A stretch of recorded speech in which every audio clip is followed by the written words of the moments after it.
Good morning. Good morning. Welcome to September the September 7th, 7th, 2025. And our topic this morning is Mission Impossible. or possible. Possible? Yeah. And we're actually going to be talking about life after life, life after human death. But And more than that. and more than that, yes, and that and more. And we would like to start with an affirmative prayer. So join us if you would, silently and in mind, and let's know there's only one source of life, one God, one infinite intelligence and universal soul, and we are all part of that. Each one experiences the divine within themselves, for they are part of the divine. We know that as we offer this lesson today, we know that those who have ears to hear will hear. And we know that everyone is acknowledged, honored, and uplifted because the truth we speak are universal truths. We give thanks for this opportunity to share, and we give great thanks. Together we say, And so and it is. so it is. That's good. You done this before? So I would like to start with just a little bit about this affirmative prayer business. And I have a wonderful explanation of it by a person named Reverend Scott Albury. And he says affirmative prayer is the courting of divine presence within us. Well, I like that courting. The courting of the divine presence within us. Since we believe that God is everywhere, it's also within us. It is a prayer of acceptance rather than petitioning, rather than asking or begging for what we want. We affirm our oneness with God, with one another, and with all of life. We allow that union to be revealed as goodness, peace, harmony, joy, love, and abundance. We steep ourselves in gratitude, poised to receive guidance and blessings. Jesus taught affirmative prayer, saying, "Whatsoever things ye desire, when ye pray, believe that ye receive them, and ye shall have them." Affirmative prayer is grounded in the counsel of Buddha, who said, "We are shaped by our thoughts. We become what we think." And affirmative prayer is practiced when we take to heart the insights of the Sufi mystic Rumi, who declared, "We are one. Everything in the universe is within you. Everything that you want, you already are." End quote. Affirmative prayer is not magic. It heightens the awareness of the one praying, revealing what is possible. Good for you. And he also adds all the many historical references there are to affirmative prayer. It's not something that New Thought made up. It's just that my experience as a child growing up with a traditional religion was that prayer was all about begging God to please give you what you thought you wanted, what you think you want. And that's what all my prayers were. And I didn't get everything I wanted. I actually reached the conclusion that prayer didn't do a thing. And when I was introduced to affirmative prayer, suddenly things shifted dramatically. So it is the um, groundwork of our teaching of the science of mind, which we teach in the organization called Centers for Spiritual Living, formerly religious science, called religious science.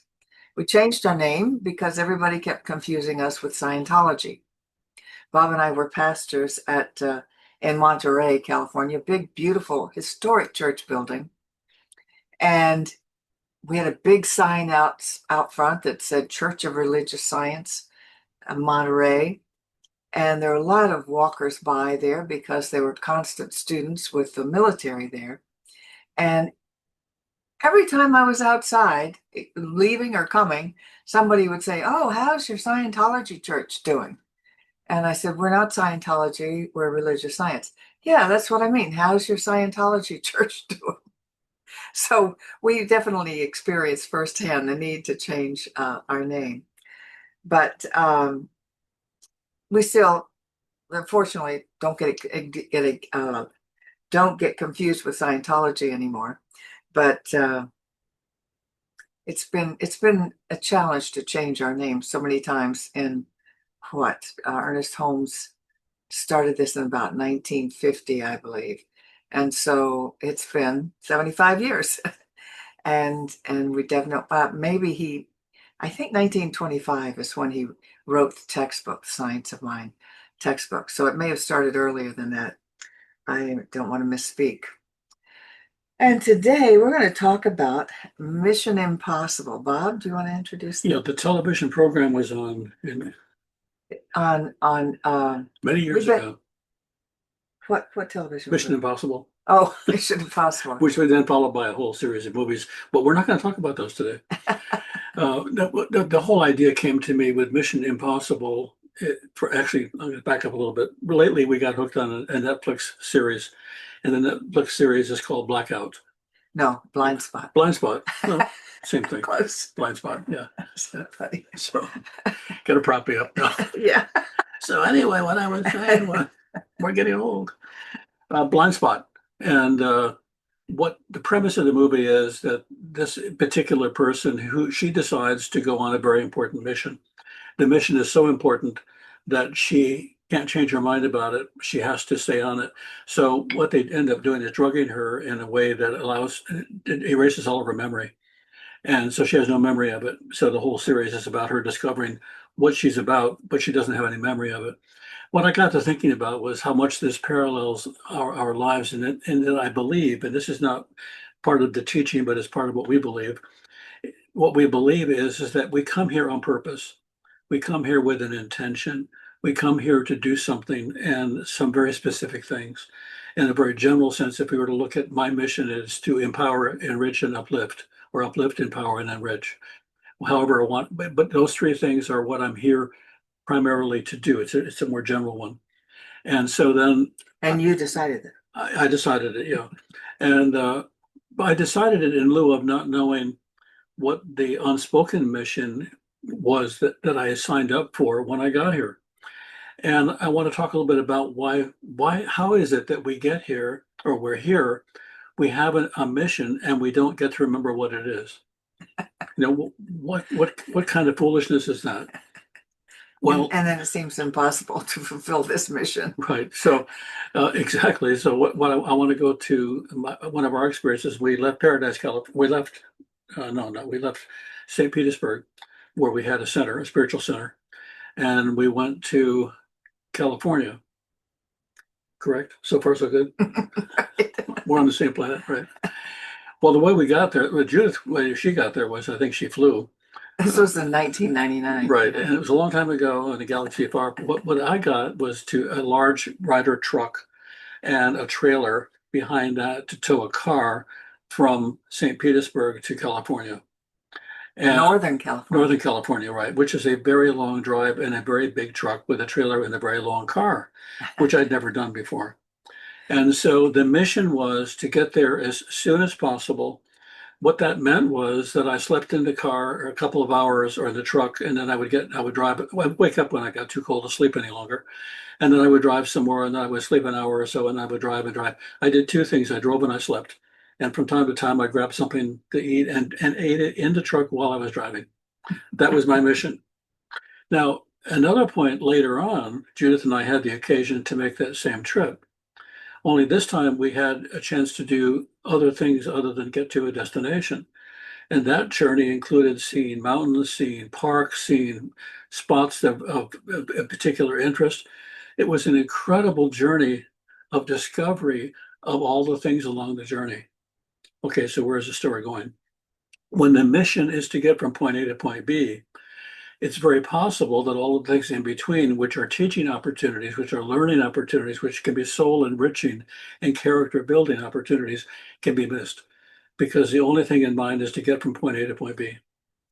And so I think that having a mission and then not being able to see it clearly allows part of the mission to be a mission of discovery, a mission of discovering the life that you're living and discovering the things along the way that you are seeing and integrating those into your life.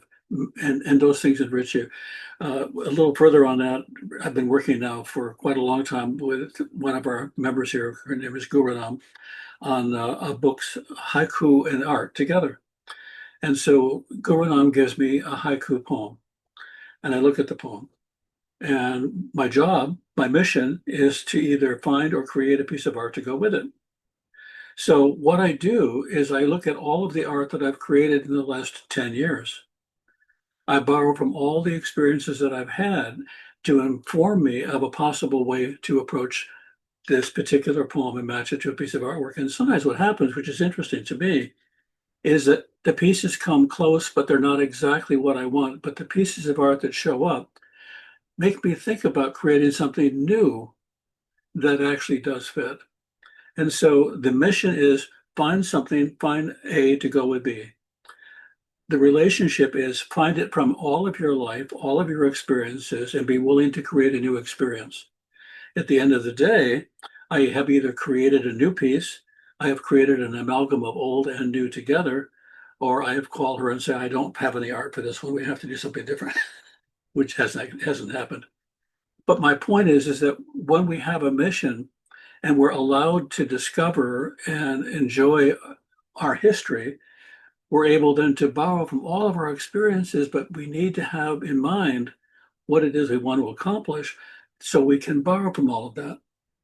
Now, another dimension of that is, and some people that I know are actually living this experience, I lived it for a number of years, which is, did any of you come from what we would call a dysfunctional family? And in my history, I came from a family that specialized in dysfunction. There wasn't any dysfunction and there wasn't any abuse that wasn't allowed. And so, in fact, it was practiced flagrantly. And so, for many years, my story about what had happened to me was ahead of me. It ran me. And I would tell my story so that people could understand me. I would tell my story so that they could, sometimes in some cases, have compassion. I told my story so that I would have a place to hang out in should I not be able to do what it was I had in mind to do. Well, after a few years of telling my story and living my story, and you can ask yourself, are you in any way doing the same thing that I did, or have you done that? At some point, I was confronted, and this is early on in my career as a mental health counselor, with you got your story in front of you rather than in back of you. And that's when I decided that my story would become my internship. And when it became my internship, it became a place I could borrow from. It became a place I could learn from. It became a place that allowed me to understand the people that I was working with and the problems that they had, because I too had had that as part of my internship rather than my story. Why am I sharing this? Many of us are living the story of our past and we're putting it in front of ourselves. And then we're asking God to please take it away. We're asking God to please change the story so we can have a better quality of life. The story, the trip from St. Petersburg to California, was a journey, and I got to decide how much I was going to include from all of my life in that journey. And because I had a very narrow focus, I got very little out of that experience other than the destination, and I reached my destination. So part of why we're talking about this today is you probably would do better not to remember or read the details of all of your mission statement, because by being here, you get to discover intuitively at a heart level and at a consciousness level what feels like and where you need to go, and you can embrace that and you can move in that direction, but you can borrow from all of your life experience, which is really, really important. So we're talking about something that I think is important, because if we're not careful, we're not living our present, we're living our past, and we wonder why it's so awful or why it doesn't seem to change. I'd like to step in if I could here. No. So when Bob started out, he says this is not necessarily part of our teaching. What he meant was, What did I mean? you skipped the basic premise and foundation, I'm afraid, which is that we believe that our life that we live, we actually chose before coming to Earth. We believe that we're eternal beings and that we have a plan of how we would like to most grow and evolve. And interestingly, that's often through hardship, not through pleasure. And so we choose that. And then when we get to Earth and have our hardships, we go, why me, God? Please take this all away. This is an impossible mission. And yet it is exactly the mission you chose and that you will grow the most through. Now, Ernest Holmes may well have believed this. Our founder, Ernest Holmes, may well have believed it. We don't know what he believed because they purposely kept that out of our teaching, what happens after death, because there's no proof for anyone to be satisfied with. I think there is, but those who decided to keep all that belief about afterlife not part of our teaching. Well, the scientific community at that time too didn't embrace it because there was no evidence. I think in the last 75 years, we've developed a great deal of evidence that there's life after life and life before life. I agree. I agree. But you can see how it correlates to this series we've been watching, in that the life is not everything, but the basic challenges are set out ahead of time. You agree to them. You're going to do this for your own personal growth. This is how you will grow and evolve. And because it's not through being pampered, it's through your challenges that we grow the most. And then you are born an infant and you have no memory whatsoever of that.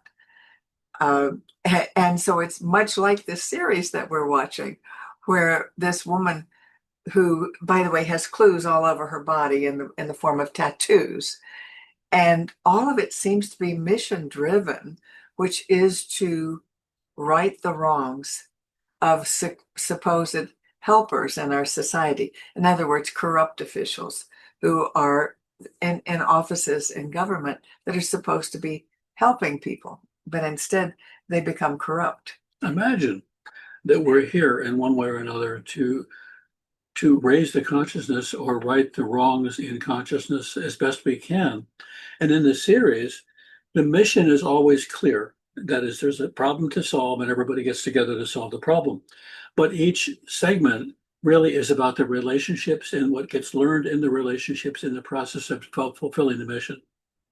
And so what you really have is an opportunity for relationships to be formed, experienced, explored, expressed, and even ended, all during the mission, which is the driving force that keeps everything moving. I thought, wow, isn't this just like life? Isn't this just, which I think is a clever plot line. And instead of having a body that's tattooed with our mission on the outside, we have one that's tattooed on the inside. And right. We get to discuss. That feels like something I've done this before. This feels like something I'm supposed to do. Wow, I wonder what this is. And so we keep discovering what it is we're up to, that we need to be up to. And I think it's an extraordinary experience to be in this thing called life. What we need to stop blaming the past or asking for the past to be changed or to blame what's going on now in a present moment on the past. And the beauty of this particular person in the series is she has amnesia. And I cannot think of a better prescription for a lot of our history than amnesia. We need to have enough amnesia to stop dwelling on what was done to us or what wasn't done for us or what we need to be doing to be able to explore the possibilities in front of us. I have another quote I'd like to share, and this was written by two of our ministers, Sunshine Michelle of the Oakland Center and Chris Alexander, CSL Global Themes Coordinator. And they say the purpose of life is fundamentally about self-realization, which means coming to realize you are one with God. It doesn't mean remembering the story. Right. And recognizing our inherent divinity. Ooh, that's scary if you've never thought about it. Me, divine? Yes, you divine, as a divine being, eternal being, constantly learning. According to the science of mind, we are all expressions of infinite mind, and our primary purpose is to awaken to this truth. By embracing the idea that life itself is the purpose, we see our intrinsic value and worthiness. Each of us is a unique expression of the divine, contributing to the richness of universal tapestry, of the universal tapestry. This understanding encourages us to live authentically, aligning our thoughts and actions with the principles of love, creativity, and harmony, and to appreciate the present moment as a vital aspect of our spiritual journey. So, we're speaking about this theme because we have recently lost, well, a very important member of our center. Sandra Marchman was a practitioner emeritus, meaning she's been a practitioner so long uh, that she gets that status, and also a very dear friend to many of us. And her loss is great. It's a great loss for us and all those that she served so beautifully as a practitioner, helping people who called her, helping whoever she could, whenever she could. And so it's been a big loss. But I believe Sandra is continuing. Um, I have recently developed the ability to hear those on the other side, starting when my son made his transition 3 years ago. And in fact, I heard from Sandra this morning, laughing away at some of the drama that's going on with her transition. So we do believe life is eternal, and this will not be her only lifetime. Who she is in spirit will probably choose to incarnate again in a totally different experience. And that will be decided, we believe, by a group of masters who agree with her to a lifetime of challenges, by the way. It's not a lifetime of privilege and ease, although it is for some people. But, we were heard recently in another film we watched that all growth is from the messy bits of life. We'd like to think that our growth comes from privilege and happiness and joy, but in fact, we grow the most through our challenges. That's what I was sharing earlier with my own life experience was when I began to view it as a place that taught me a great deal of what I needed to know for the life I'm living now, as opposed to punishment or abuse or something that shouldn't have happened and why me. It changed everything. So if you can change the way you're looking at whatever the conflict or struggle is you may be dealing with as an opportunity to explore your own possibilities, your own character, your own exploration, as opposed to a place to blame or make wrong or feel bad about or even quit on. If you come from a family like I did, the family is never going to be the family that you wanted or that you wished for. It's simply going to be the family that it is. That you grow through. Yeah, that I said yes to at that time, and I don't have to say yes to anymore, or I can say it differently.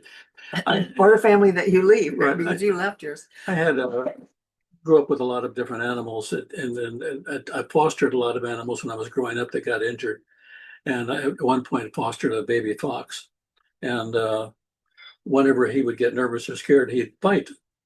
And I was talking to a vet about it. I said, he said he's not a dog, he's a fox.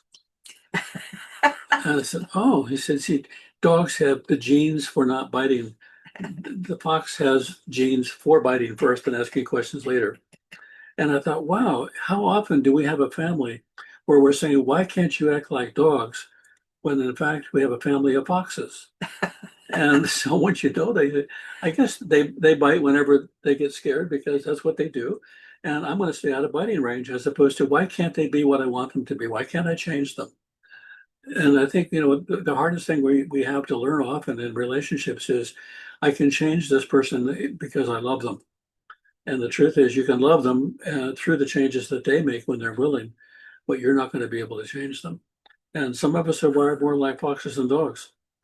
That was the biggest hard lesson I had to learn, that we cannot change other people. Even though we're sure we know best, Right. we cannot change them.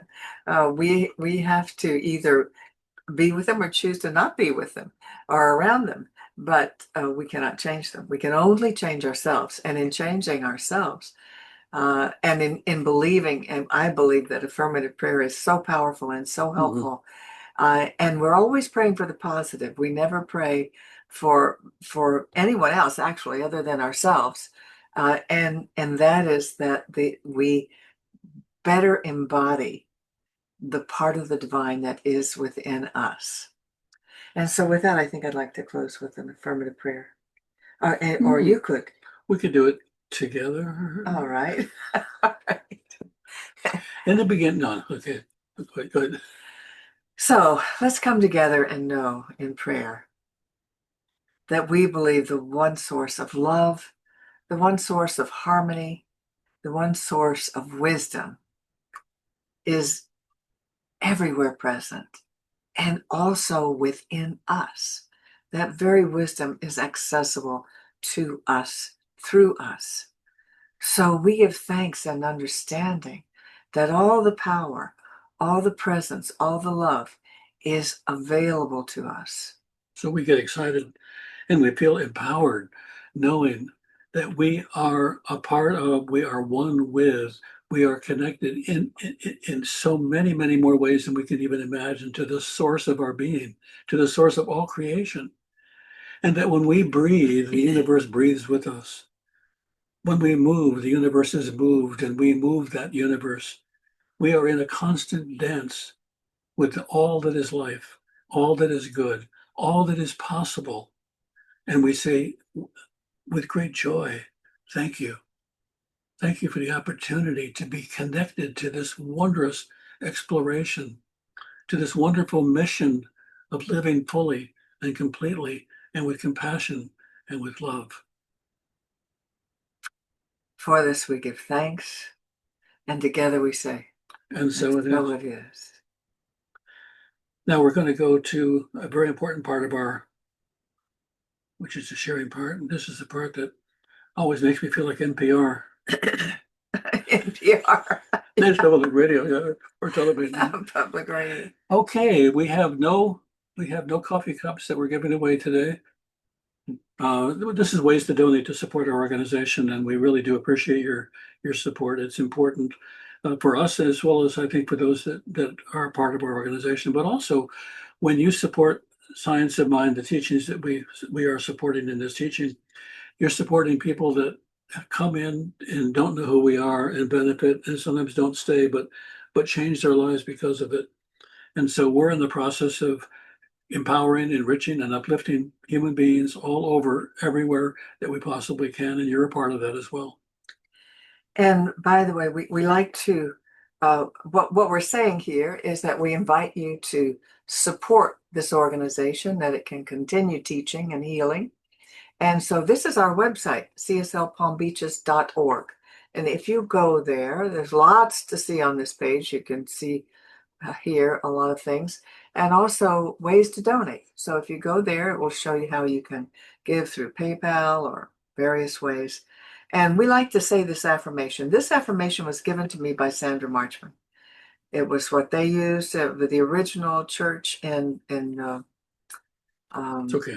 Lake Worth, and I love it. And so we like to say together, my Investment investment today today is made made with the with the full full realization realization that that God God is is the the source source of of my my supply supply and and returns returns it it to to me me enriched enriched and and multiplied. multiplied. And so it is. And so we can stop to share and we can end the video. Right there, right You there. stop.